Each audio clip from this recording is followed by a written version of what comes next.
Clarification, Director, kakasuhan niyo sila? Well, I think si Mel, andyan yan pa ba siya, no?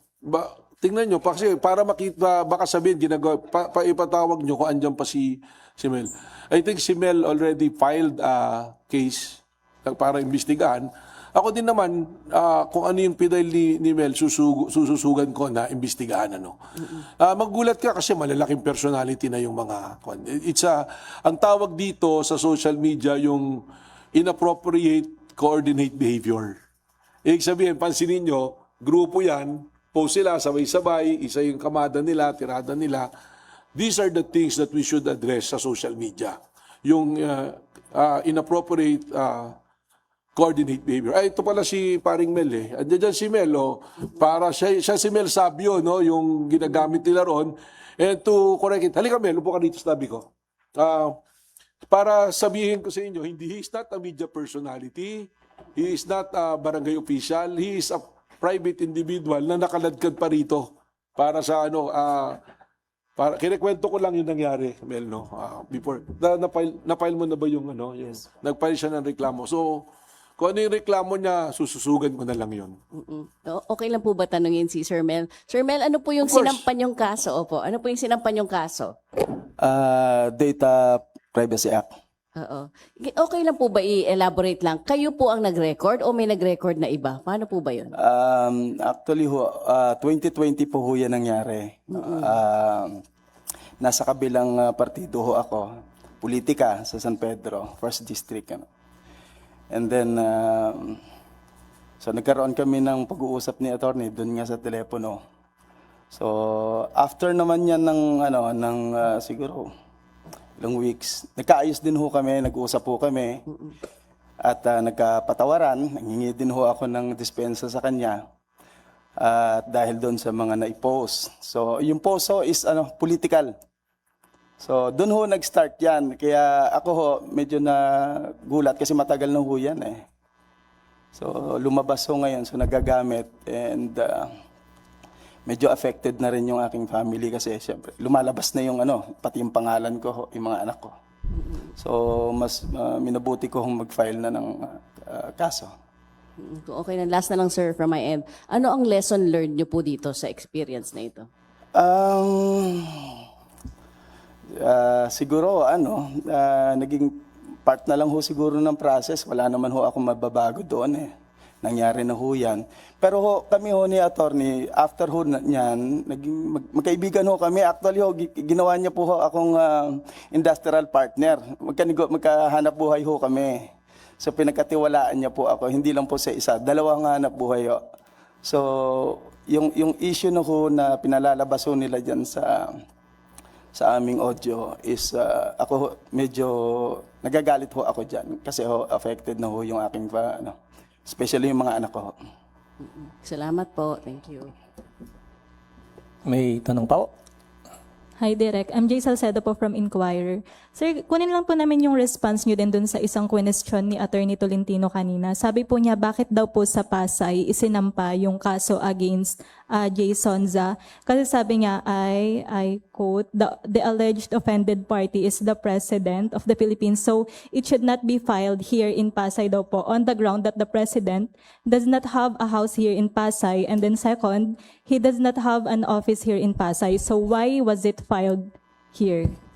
Alam niyo po, kahit sagutin ko ng according dun sa aking nalalaman at kahit sino pong sumagot, it will not create any bearing. Kasi nga po, again, I'm saying nasa korte na po to, it will be the court who will decide on the matter. Pero just to address bakit sa Pasay, it was the investigation of the National Bureau of Investigation. Kami po yung nag-case build-up, kami yung nag-file sa DOJ, and ang opisina po ng NBI ay nasa Pasay. That is the simple explanation. But all to the other issues na sinasabi po niya, again, it will go to the main case sa depensa po niyan, which the Regional Trial Court of Pasay and the judge will decide. Hindi po tayo.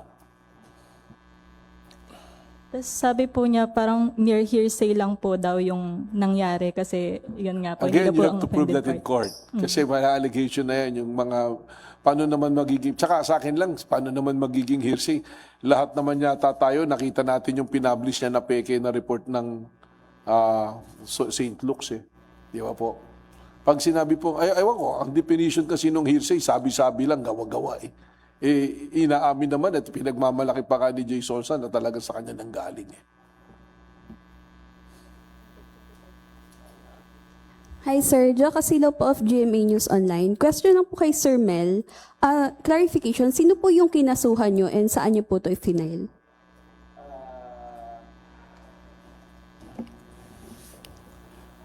Nilagay ko ho muna doon yung unknown. Unknown ho muna siya. Pero doon sa aking salaysay ho, kung sino ho yung una hong nakita ko hong nag-post at kung saan po naka-publish yung audio, video. Siguro sa ano na lang ho, pagka lalabas na lang ho yan. Hello po, RR Go po ahead. ng PTV. Ma'am Laguardia, sorry, ask ko lang po, balikan ko lang po. Ilang taon na po yung mga bata specifically? And then, magkano po binibenta yung mga materials ng tita? Ang age po is from 8 to 17 years old. Yung amount po, iba-iba po. Depende po dun sa nature ng sisayam na pinadadala sa mga foreign customers. Go ahead. Another question po. Oscar Oida, GMA News. Sir K. Sir Mel, nabanggit niyo po dati pa itong video na to. Lumabas na ba to before? At kung di ito lumabas before, paano niyo sa tingin napapunta itong audio na ito sa kanila? Sa pagkakatanda ko, 2020 lumabas na ho yan doon ho sa San Pedro Insider. And then, kumalat na ho talaga yan doon. And then, tumahimik. Eto siguro ho, talagang siyempre, medyo maingay ho yung pangalan ni Director Melvin Matibag. Siguro, ginagamit na din ho talaga ito ng para sirain din siya. So, pero kami ho, ay matagal na ho kami magkaibigan. Okay. Director, kanina nabanggit niyo po na ito po ay a long time ago. Tapos sabi niyo marami na nagbago sa inyo. Masasabi niyo po ba sa ngayon, hindi na kayo yung taong minsan ay narinig dun sa audio na yon? Well, alam nyo po, nagbabago naman talaga. Pero syempre, there are times na yung galit mo, hindi mo talaga mapipigilan eh. I shared to you the background, and si Mel din, yun din yung sinabi ko sa kanya, ba't ako nagsalita sa kanya ng ganun, na sabi ko, I-share to you the background, and I think that any man, any responsible husband and parent will always be mindful of the safety ng asawa niya at ang anak niya, especially upon unborn child. So, yun. Siguro kung mangyayari ulit sa akin yung ganun, although hindi na mangyayari kasi yung asawa ko, malalaman pa ng lahat, ligated din asawa ko eh. So, hindi na mangyayari yung the same situation. Pero, kung halimbawa the same level na ganun, probably, perhaps, I will not lie na maaring mangyari ulit. But, nasa likod ko na ngayon, I don't carry myself alone eh. Nung nangyari yun, iba yung sitwasyon ko. But ngayon, I'm carrying the weight of the National Bureau of Investigation. I carry the mandate of the Filipino people. So sabi ko nga, hindi na pwedeng galit yung iiral sa atin ngayon. Dapat investigasyon na. Hindi na pwedeng ang iiral sa atin yung impulsive natin. Dapat may proseso na tayong susundan. Hindi na pwedeng sasagot na lang tayo base sa mga sinabi sa atin at narinig natin. Kundi ang pagbabasihan natin ngayon, ebidensya at ang batas. So ganun na po siguro dahil sabi nga, we're given a responsibility here na mas malaki.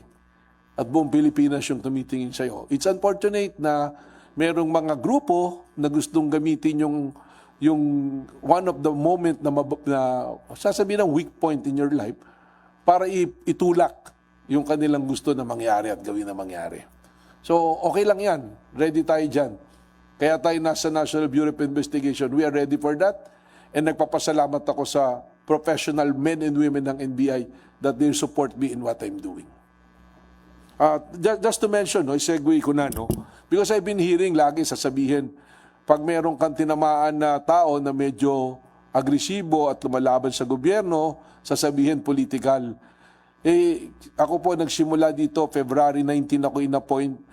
Ito pong hawak ko na dokumento, ito po ganito kakapal.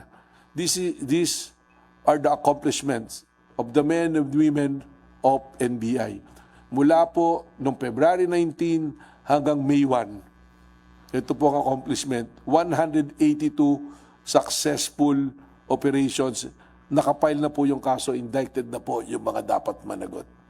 Ito po yun. The records will bear out. Hindi po yung social media, hindi yung ingay ng kung sino man na involved sa politika. Ito you can validate sa buong Pilipinas. 182 successful operations. At doon po sa 182 na to, na sinasabi ng mga tao na politika, ang political personalities lang po na kilala na lumalaban sa gobyerno na nasama rito is Mike Defensor, yung sa pamilya niya, at si Jason sa because of the warrant of arrest. Other than that, wala po. Kahit isa-isahin niyo po yung listahan na ito, and I can give it to you kung ito po yung accomplishment ng NBI. Katunayan, marami po sana, kaya lang madadami na yung balita nyo. Bukas na po yung iba. Ano po, ha? Maraming salamat po.